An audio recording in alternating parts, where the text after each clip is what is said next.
Federal, कन्फेडरल और union. अगर बात करेंगे, फेडरल मैंने होता है संघ, क्या होता है संघ, और कन्फेडरल मैंने होता है परिसंघ, परिसंघ, और यूनियन में भी होता है। तो ये चीजें होती है। अगर बात करेंगे हम, यानी कि कन्फेडरल की बात करेंगे, कन्फेडरल वो स्टेट यानी कि वो कंट्री होता है जिसमें से छोटे छोटे बहुत सारे यानी कि राज्य कह सकते हो, यानी कि संविधान में देश को राज्य की परिभाषा से परिभाषित किया गया है। तो आप कंफ्यूजन नहीं होना।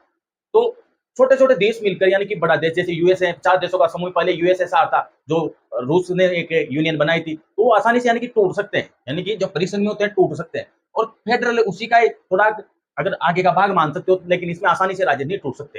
लेकिन यूनियन की बात करेंगे तो यूनियन में कभी टूट ही नहीं सकते, यानी कि यूनियन जैसे भारत क्या है यूनियन, संघ भारत क्या है राज्यों का एक यूनियन है, संघ तो फेडरल भी होता है।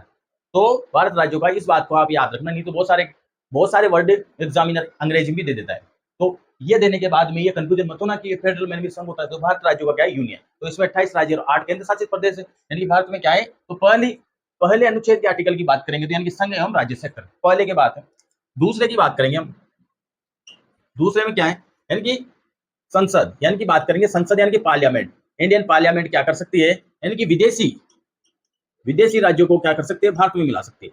विदेशी राज्यों को भारत में मिला सकती है, भारत में मिला सकती है। किसको मिला सकती है, विदेशी राज्यों को भारत में क्या कर सकते हैं, मिला सकती है। ये पहले भी हुआ क्या, हाँ हुआ है। यानी कि इंडियन पार्लियामेंट के पास में ये राइट्स है कि वह किसको कर सकते हैं, यानी कि विदेशी राज्यों को। तो ये केस हुआ था, केस बता दूं, यानी कि एक, अगर सिक्किम को जानते हो तो सिक्किम एक पहले अलग कंट्री हुआ करता था, अलग ही सेक्टर था वो। तो उस समय की अगर बात करेंगे तो सिक्किम को भारत का 22वां राज्य बनाया गया था, यानी कि इसको भारत में मिलाया गया था। किसको मिलाया गया था, सिक्किम को भारत में मिलाया गया था। अगर बात करेंगे तो इसमें हुआ था ये 35वां संविधान संशोधन। कौन सा, 35वां संविधान संशोधन। संविधान संशोधन संशोधन कब हुआ था, 1974 को। 1974 को क्या हुआ था, 35वां संविधान संशोधन। तो इसमें क्या किया गया था, यानी कि उसको सब क्लॉज 2A में, आर्टिकल 2A में किसको रखा गया था, यानी कि सिक्किम को कंप्लीट राज्य नहीं बनाया गया था। उन्होंने सोचा कि है ना, पहले हम देखेंगे मिलने से पहले भारत में हमारी क्या कंडीशन रहती है, कैसी सिचुएशन रहती है, क्या क्या यहाँ पर होता है हमारे साथ, कैसा बिहेवियर करेंगे। तो उसको देखने के लिए यानी कि उन्होंने पहले क्या किया, इनकी सह राज्य बना। क्या बना, सह राज्य, यानी कि कंप्लीट नहीं, लेकिन हम देखेंगे। तो उनको लगा कि यार अच्छा है भारत में तो, यानी कि भारत में तो अच्छा है।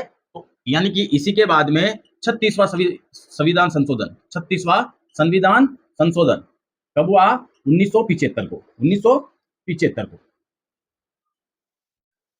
तो इसी 36वां संविधान संशोधन के द्वारा यानी कि किस क्या किया गया, 22वां राज्य किसको बना दिया गया, सिक्किम को, सिक्किम को।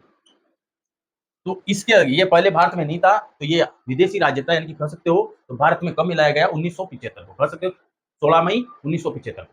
किसको मिलाया गया, सिक्किम को। और भी राज्य जैसे भाषा आधार पर सर्वप्रथम आंध्र प्रदेश को मिलाया गया था, मिलाया गया 1953 में। तो ये राज्यों की बात करेंगे तो यानी कि अनुच्छेद 2 में चर्चा है कि विदेशी राज्यों को भारत में मिला सकता है। अगर लेकिन ये चर्चा नहीं है कि भारत के राज्य दूसरे देशों में मिल सकते हैं। ये थोड़ी चर्चा है यानी कि विदेशी राज्यों को क्या कर सकता है, भारत में मिला सकते हैं। लेकिन भारतीय राज्यों को क्या विदेश में मिला सकते हैं, दूसरे देशों में मिला सकते हैं, इसमें चर्चा ही नहीं है। लेकिन एक अगर बात करेंगे, एक मुद्दा उठा था, क्या उठा था मुद्दा, तो इसी की बात करेंगे। यानी कि एक 1952 में एक बेरूबारी